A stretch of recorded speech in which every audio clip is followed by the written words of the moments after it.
এই চ্যানেলে গ্রামারের A to Z একদম বেসিক লেভেল থেকে শেখানো হচ্ছে। তোমরা যারা ইংরেজিতে খুবই দুর্বল তারা কিন্তু চ্যানেলের প্রত্যেকটা ভিডিও দেখো, তাহলে দিলে তোমাদের ইংরেজির যাবতীয় কনফিউশন একবারে দূর হয়ে যাবে। ঠিক আছে, হাতে কলমে ধরে শেখানো হচ্ছে। তো তোমরা খুব ইংরেজিতে উপকৃত হওয়ার জন্য চ্যানেলটিকে সাবস্ক্রাইব করে নাও। ঠিক আছে, তো আমাদের এই ভিডিও সিরিজে চলছে নাউন এবং নাম্বার।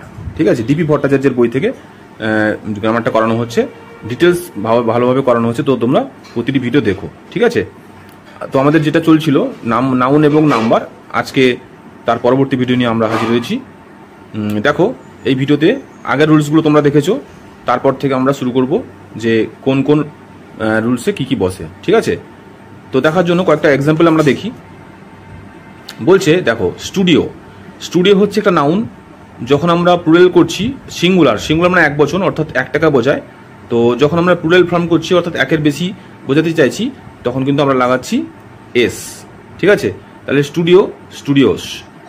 একইভাবে কিন্তু কাকুস। ঠিক আছে, বেতার যন্ত্রকে বলা হচ্ছে রেডিওস।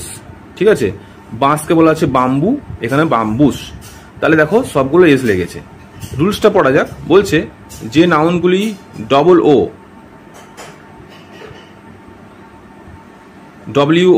YO IO দিয়ে শেষ হয়, তাদের প্লুরাল করতে গেলে শুধুমাত্র এস, শেষে এস বসাতে হয়, ইএস এর দরকার হয় না।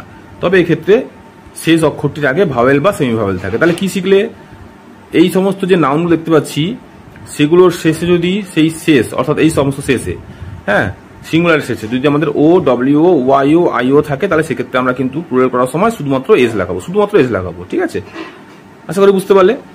এর পরের রুলসটা দেখো, এক্সাম্পলগুলো দেখো। এখানে আছে ওয়াইফ। ঠিক আছে, সিঙ্গুলার আছে ওয়াইফ, করা হয়েছে ওয়াইভস। তাহলে এফি আছে, এখানে কিন্তু এফি আর নেই, এখানে VES যোগ হয়ে গেছে। ঠিক আছে, একইভাবে কিন্তু কাপস, সেভস, নাইভস, লাইভস। ঠিক আছে, তাহলে কেন এরকম হলো? এফ উঠে গিয়ে VES কেন এসে গেল? রুলসটা দেখো। বলছে যদি নাউনটি এফ অথবা এফি দিয়ে শেষ হয়, দেখো এফি দিয়ে শেষ হয়েছে, এখানে এফ দিয়ে শেষ হয়েছে। ঠিক আছে, তাহলে শেষে প্লুরাল করতে হলে কিন্তু এফ বা এফি এর জায়গায় VES বসাতে হয়। তাহলে এই নাউনগুলো তোমাদের মনে থাকবে নিশ্চয়ই, যেখানে আমাদের শেষে কিন্তু এফ, ই কিংবা এফ দিয়ে শেষ হয়েছে। ঠিক আছে, তাহলে সেক্ষেত্রে কিন্তু আমাদের এগুলো উঠে গিয়ে কিন্তু প্লুরাল করতে গেলে আমাদের VES বসাতেই হবে। ঠিক আছে, নেক্সট এক্সাম্পল দেখো। এখানে বলছে সেভস, সেভস, FAFES। এখানে গার্লস, বাড়ির ছাদকে বলা হয় রুফস। তাহলে দেখো এখানেও কিন্তু এফি আছে, লাস্টে আবার এফ আছে। তাহলে আগের নিয়মটা কি বললাম? আগের নিয়মটা বললাম যে এফি থাকলে লাস্টে উঠে গিয়ে VES যোগ হয়ে যাবে, কিন্তু এখানে দেখো শুধুমাত্র এস যোগ হয়েছে। তাহলে কেন এমনটা হলো? রুলস পড়া যাক। বলছে ওপরে নাউনগুলি এফ দিয়ে শেষ হলেও সেগুলির প্লুরাল করতে হলে শুধুমাত্র এস যোগ করতে হয়। এইভাবে সার্ফ, রিফ, প্রুফ, স্কার্ফ ইত্যাদিগুলিকে প্লুরাল করতে হয়। ঠিক আছে, তাহলে এইগুলো হচ্ছে বিশেষ শব্দ। এই বিশেষ শব্দের ক্ষেত্রে কিন্তু এফ কিংবা এফি থাকলে আমরা শুধুমাত্র এসি যোগ করে প্লুরাল করবো, শুধুমাত্র এস যোগ করে প্লুরাল করবো। ঠিক আছে, নেক্সট এক্সাম্পলগুলো দেখো। এটা হচ্ছে খুব গুরুত্বপূর্ণ, সবগুলো গুরুত্বপূর্ণ, তার মধ্যে এটা আরো বেশি গুরুত্বপূর্ণ। ঠিক আছে, দেখো কি বলছে। ফাদার ইন ল, এরকম শব্দগুলো তোমরা আগে পড়েছো নিশ্চয়ই, father in law, mother in law, brother in law. ঠিক আছে, তো সেক্ষেত্রে দেখো মূল শব্দগুলোর মধ্যে এখানে লাগাতে বলেছে father in law, fathers in law. ঠিক আছে, সৎ ছেলে, স্টেপসন্স, এখানে সন ছিল, এখানে সন্স। ঠিক আছে, mother in law, mothers in law, সবগুলো বুঝতে পারবে। Daughter in law, daughters in law. ঠিক আছে, প্যাসার বাই, এখানে প্যাসার্স বাই মানে পথচারী। ঠিক আছে, কি রুলস বলছে যে শব্দটি যৌগিক বা একাধিক পদ বিশিষ্ট হলে, এটা একটা পদ, তাই না? তখন প্লুরাল করার সময় প্রধান শব্দটি শেষে এস যোগ করতে হয়, প্রধান শব্দ। ঠিক আছে, তোমরা একটা শব্দ দেখো, সবসময় যে শব্দটা এই পাশে হবে তা কিন্তু নয়। ঠিক আছে, তাহলে ফাদার ইন লর মধ্যে প্রধান শব্দ কোনটা? প্রধান শব্দ হচ্ছে ফাদার, তাই না? তাহলে এর শেষে কিন্তু এস যোগ হয়ে যাচ্ছে। দেখো আবার দেখো, ব্রাদার ইন লর মধ্যে ব্রাদারটা হচ্ছে প্রধান শব্দ, তাই এখানে হচ্ছে ব্রাদার্স ইন ল। কিন্তু এখানে দেখো স্টেপসন, এর মধ্যে প্রধান শব্দ কোনটা? প্রধান শব্দ হচ্ছে সন, তাহলে এই সনের জায়গায় কিন্তু এস লেগেছে। ঠিক আছে, আশা করি বুঝতে পারলে তোমরা। একইভাবে আমরা যে আগে শিখেছিলাম যে ভিতরের ভাওয়েল পরিবর্তন করে প্লুরাল করতে হয়, সেটাও দেখো। এখানে ম্যান অফ ওয়্যার আছে, তাহলে এই ম্যানটা হচ্ছে মূল শব্দ, এটাকে প্লুরাল করতে গিয়ে আমরা ম্যান, MEN করা হয়েছে। ঠিক আছে, ম্যান অফ ওয়্যার। আশা করি বুঝতে পারলে। তো এটা এখানে দেওয়া আছে একইভাবে, কিন্তু ব্যতিক্রম কিছু কিছু আছে যেখানে কিন্তু আমরা কোনো পরিবর্তন করব না। বলছে মহিলা তত্ত্বাবধায়ক অর্থাৎ লেডি সুপারিনটেন্ডেন্ট, লেডি সুপারিনটেন্ডেন্টস। তাহলে এখানে কিন্তু লেডিটা হচ্ছে মূল শব্দ, লেডিটা কিন্তু মূল শব্দ, কিন্তু ব্যতিক্রম শব্দ যেহেতু, সুতরাং এখানে লেডি লাগে কিন্তু লাগেনি, লেগেছে সুপারিনটেন্ডেন্টস। ঠিক আছে, একইভাবে বাকিগুলো। পরবর্তী রুলস দেখো, এখানে বলছে কতগুলো এক্সাম্পল আমরা দেখি। বলছে পুরুষবৃত্ত, ম্যান সার্ভেন্ট। এই যে ম্যান সার্ভেন্ট, এটা হচ্ছে পুরুষবৃত্ত মানে চাকর। হ্যাঁ, এখানে হচ্ছে ম্যান সার্ভেন্টস। তাহলে দেখো এখানে কিন্তু দেখো খেয়াল করে দুটো পরিবর্তন হয়েছে, এখানে ম্যানটা সিঙ্গুলার আছে, এখানে ম্যানটা প্লুরাল পরিবর্তন করা হয়েছে। এখানে সার্ভেন্ট কিন্তু আছে সিঙ্গুলার, এখানে সার্ভেন্টস করা আছে। তার মানে দেখতে পাচ্ছ এখানে কিন্তু দুটোই পরিবর্তন করা হয়। প্রধান বিচারপতি লর্ড জাস্টিস, লর্ডস জাস্টিস। চাকরানি, ওম্যান সার্ভেন্ট, চাকরানি এখানে প্লুরাল করা হয়েছে, ওম্যানটাও চেঞ্জ করা হয়েছে ভিতরটা, এবং সার্ভেন্টসটাও চেঞ্জ করা হয়েছে, এজ লাগানো হয়েছে। তাহলে এই ক্ষেত্রে হচ্ছে আমরা দুটোই কিন্তু পরিবর্তন করব। ঠিক আছে, পরবর্তী নিয়ম দেখো, যেটা বলা হলো সেটাই হচ্ছে পরবর্তী নিয়ম। বলছে উপরের নাউনগুলির ক্ষেত্রে যৌগিক শব্দটি উভয় পদের ক্ষেত্রে প্লুরাল ফর্ম করা হয়। যেমন নাইট টেম্পলার, তাহলে নাইটস টেম্পলার্স, নাইটটাও নাইটস করা হয়েছে, টেম্পলারটা টেম্পলার্স করা হয়েছে। ঠিক আছে, নেক্সট পরবর্তী এক্সাম্পল দেখো, এখানে আছে পৌর সদস্য। হ্যাঁ, অল্ডারম্যান, এখানে হচ্ছে অল্ডারম্যান। ধীবর মানে জেলে, ফিশারম্যান, ফিশারম্যান। ইংরেজ, ইংলিশম্যান, এখানে ইংলিশম্যান। শুধুমাত্র দেখো যেগুলো শেষে আছে সেগুলো কিন্তু পরিবর্তন হয়েছে। ঠিক আছে, তাহলে দেখো নিয়ম কি বলছে। বলছে নাউনের শেষে ম্যান থাকলে, MAN, ম্যান থাকলে এবং MAN যদি মানুষ অর্থে ব্যবহার করা হয় তাহলে তার সেখানে প্লুরাল ফর্মে ম্যানের জায়গায় ম্যান হয়। তাহলে এখানে কি হলো, এই যে MAN ম্যান, এই ম্যানটা যদি মানুষ অর্থে ব্যবহার করা হয় তাহলে কিন্তু সেক্ষেত্রে ম্যানের জায়গায় প্লুরাল করতে গেলে MEN ম্যান হবে। ঠিক আছে, শুধুমাত্র এটা তে পরিবর্তিত হয়ে যাবে। ঠিক আছে, পরবর্তী এক্সাম্পল দেখো, এখানে কতগুলো আমরা দেখি। রক্ষা কবচ, টাইলসম্যান, টালিসম্যান, টালিসম্যান, তাহলে টালিসম্যান, টালিসম্যান। জার্মান অধিবাসী, জার্মান, জার্মানস। মুসলমান, মুসলিম, মুসলমান, মুসলমানস। ঠিক আছে, তুর্কমান, তুর্কমানস।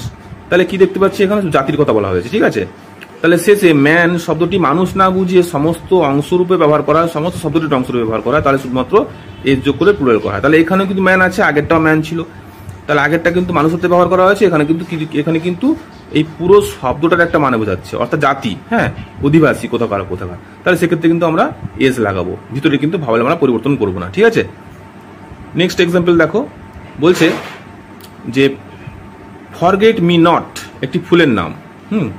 এখানে forget me nots, pick me up, pick me ups, grown up, grown ups. তাহলে কি বলছে, এগুলোকে কম্পাউন্ড ওয়ার্ড বলা হয়। হ্যাঁ, কম্পাউন্ড ওয়ার্ড, সিঙ্গেল ওয়ার্ড নয়, এগুলোকে একাধিক বা যৌগিক বাক্য বলা হয়। ঠিক আছে, তাহলে কি বলছে, এখানে কম্পাউন্ড ওয়ার্ডে কোনো অংশে নাউন না থাকলে ওয়ার্ডটি শেষে এস যোগ করে প্লুরাল করা হয়। দেখো কম্পাউন্ড ওয়ার্ডের মধ্যে কিন্তু কোনো অংশে নাউন না থাকলে, ঠিক আছে, এখানে কিন্তু এই জায়গা এসব জায়গায় দেখো নাউন কিন্তু অভাব রয়েছে। ঠিক আছে, নেক্সট দেখো বলছে এখানে কতগুলো এক্সাম্পল দেওয়া আছে। এক মুঠো, হ্যান্ডফুল, তাহলে হ্যান্ডফুলস। মাউথফুল, মাউথফুলস। এক চামচ, স্পুনফুল, স্পুনফুলস। আগেরটা সিঙ্গুলার, পরেরটা প্লুরাল। কি বলছে রুলস, বলছে কয়েকটি কম্পাউন্ড ওয়ার্ডকে একটি সিঙ্গুলার অংশরূপে গণ্য করা হলে ওয়ার্ডটি শেষে এস যোগ করা হয়।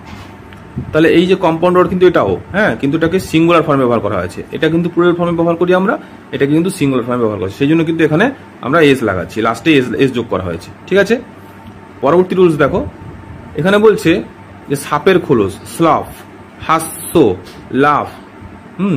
তারপর দেখো স্লাফ, স্লাফস করা হয়েছে, লাফ, লাফস করা হয়েছে, তাহলে এখানে লাফ আছে, এখানে কিন্তু এস যোগ করা হয়েছে। ঠিক আছে, প্যারাগ্রাফ, প্যারাগ্রাফস করা হয়েছে। তাহলে এখানে কি বলছে, নাউনের শেষে GH বা PH থাকলে, দেখো এখানে GH আছে, তাই না, এখানে GH আছে, এখানে কিন্তু PH আছে, সেক্ষেত্রে ফ উচ্চারণ হচ্ছে, আমরা প্যারাগ্রাফ ফ বলছি, সেক্ষেত্রে কিন্তু এস যোগ করে প্লুরাল করা হয়। তাহলে রুলসটা কি বলছে, যদি কোনো নাউনের শেষে GH কিংবা PH থাকে এবং তার উচ্চারণ যদি ফ হয় তাহলে সেক্ষেত্রে আমরা এস যোগ করে প্লুরাল করব। আরো কিছু ব্যতিক্রমী নাউন তোমরা দেখো, এখানে দেখো কতগুলো শব্দ আছে সিঙ্গুলার এবং প্লুরাল ফর্ম। ঠিক আছে, প্রথম বলছে গবাদি পশু, কি বলা হচ্ছে ক্যাটেল, ক্যাটেল মানে গবাদি পশু। তারপরে প্লেজেন্ট্রি, হ্যাঁ, কৃষক সম্প্রদায়, ম্যানকাইন্ড মানব জাতি, প্রজাবর্গ হচ্ছে ট্যানেন্ট্রি, সরকার হচ্ছে গভর্নমেন্ট, জনসাধারণ হচ্ছে পাবলিক, অনেক সময় পিপল বা পাবলিকও করা হয়। ঠিক আছে, সাধারণ লোক, ফ্লোক। এই যতগুলো শব্দ দেখতে পাচ্ছ এগুলোর কিন্তু কখনোই সিঙ্গুলার ফর্মে ব্যবহার করা হয় না। খুব ভালো করে মনে রাখবে, এটা কিন্তু পরীক্ষাতে তোমাদের খুবই কনফিউশন করে দেয়। অর্থাৎ এই নাউনগুলো লাগানোর সময় আমরা ভার্বটা সিঙ্গুলার লাগাবো কি প্লুরাল লাগাবো সেটাই কিন্তু বুঝতে পারি না, ঠিক না? তো ভালো করে তোমরা মুখস্থ করে রেখে দেবে, এটা কিন্তু তোমাদের খুব কাজে লাগবে, ঠিক আছে? কি বলছে, ওপরে নাউনগুলি সবসময় প্লুরালে ব্যবহার করা হয়, প্লুরাল অর্থাৎ বহু বচনের ক্ষেত্রে ব্যবহার করা হয়। অর্থাৎ এক্ষেত্রে আমরা কিন্তু সবসময় জন্য আর কিংবা ওয়ার লাগাবো, ঠিক আছে? আমরা কিন্তু কখনোই ইজ লাগাবো না, ঠিক আছে? এইদের সঙ্গে ভার্বগুলিও প্লুরালে ব্যবহার করা হয়। যেমন ধরো গরু মহিষ মাঠে বিচরণ করছে, তাহলে ক্যাটেল আর, তাহলে ক্যাটেলটা দেখতে মনে হচ্ছে সেন সিঙ্গুলার কিন্তু এটা অ্যাকচুয়ালি প্লুরাল, ঠিক আছে? তাহলে গবাদি পশুকে একসঙ্গে বোঝাচ্ছে, গরু মহিষকে একসঙ্গে বোঝাচ্ছে, তাই ক্যাটেল আর। গ্র্যাজিং ইন দ্য ফিল্ড, মানবজাতি সমাজে বাস করে, ম্যানকাইন্ড লিভ ইন সোসাইটি, ঠিক আছে? ব্যতিক্রমী দুটো নাউন দেখো যেগুলো সিঙ্গুলারে ব্যবহার করা যেতে পারে এবং প্লুরালে ব্যবহার করা যেতে পারে। কিভাবে দেখো, বলছে পোল্ট্রি এবং পিপুল, এই নাউন দুটি সিঙ্গুলার এবং প্লুরাল উভয় ক্ষেত্রে ব্যবহার করা যেতে পারে।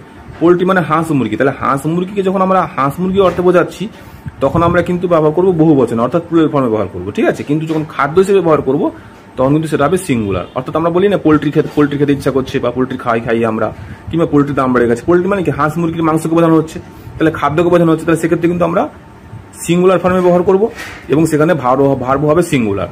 কিন্তু যদি পোল্ট্রিকে আমরা হাঁস মুরগি অর্থে ব্যবহার করি তখন সেক্ষেত্রে আমরা প্লুরাল ফর্ম, ঠিক আছে? মানুষের ক্ষেত্রে, পিপলের ক্ষেত্রে একই রকম ভাবে জাতীয় অর্থে বোঝায় যখন, তখন শব্দটি হয় সিঙ্গুলার এবং প্লুরাল উভয় ক্ষেত্রে ব্যবহার করা যেতে পারে, ঠিক আছে? জাতীয় অর্থে যখন বোঝাচ্ছে, ভারতীয়রা সাহসী জাতি, তাহলে Indians are a brave people, তাহলে ইন্ডিয়ানস জাতীয় অর্থে ব্যবহার করা হচ্ছে আর। আবার এশিয়ায় বহুজাতি বাস করে, many people live in Asia, ঠিক আছে? তাহলে সোয়াইন শব্দটিও সিঙ্গুলার এবং প্লুরাল দুভাবে ব্যবহার করা যেতে পারে, swine R grazing in the slums. আবার হি বিহেভড লাইক এ সোয়াইন, তাহলে দুটোই কিন্তু শুদ্ধ। তাহলে এই শব্দগুলো পোল্ট্রি, পিপল এবং সোয়াইন, এই শব্দগুলো কিন্তু আমরা সিঙ্গুলার এবং প্লুরাল দুভাবেই ব্যবহার করতে পারবো, ঠিক আছে? তো আজকে এই পর্যন্ত ভিডিওটা। এর পরের ভিডিওতে কিন্তু এর পরে যে রুলসগুলো রয়েছে এস থেকে একদম জেড পর্যন্ত, সেই রুলসগুলো কিন্তু তোমাদের নিয়ে আলোচনা করা হবে, ঠিক আছে? আশা করি ভিডিওটা তোমাদের ভালো লাগলো। তোমাদের ভিডিওটা কেমন লেগেছে, তোমাদের কি বুঝতে পারলে কিনা অবশ্যই তোমরা কমেন্টে জানাও, ঠিক আছে? এই চ্যানেলের ভিডিওগুলো কেমন লাগছে তোমরা কিন্তু অবশ্যই কমেন্ট করো, যাতে আমি বুঝতে পারি যে তোমাদের ভিডিওগুলো আরো কতটা ইমপ্রুভ করতে লাগবে বা কতটা কি ঘাটতি হচ্ছে, ঠিক আছে? আর যারা নতুন দেখছো চ্যানেলটিকে অবশ্যই সাবস্ক্রাইব করে নাও, যাতে তোমরা সবার আগে এই নোটিফিকেশন পেতে পারো এবং ভিডিওটা দেখে তোমরা উপকৃত হতে পারো, ঠিক আছে? সবাইকে যারা দেখলে সবাইকে কিন্তু দেখার জন্য অনেক অনেক ধন্যবাদ। পরবর্তী ভিডিও নিয়ে, এর পরবর্তী অধ্যায় নিয়ে খুব শীঘ্রই দেখা হচ্ছে, ঠিক আছে? টাটা।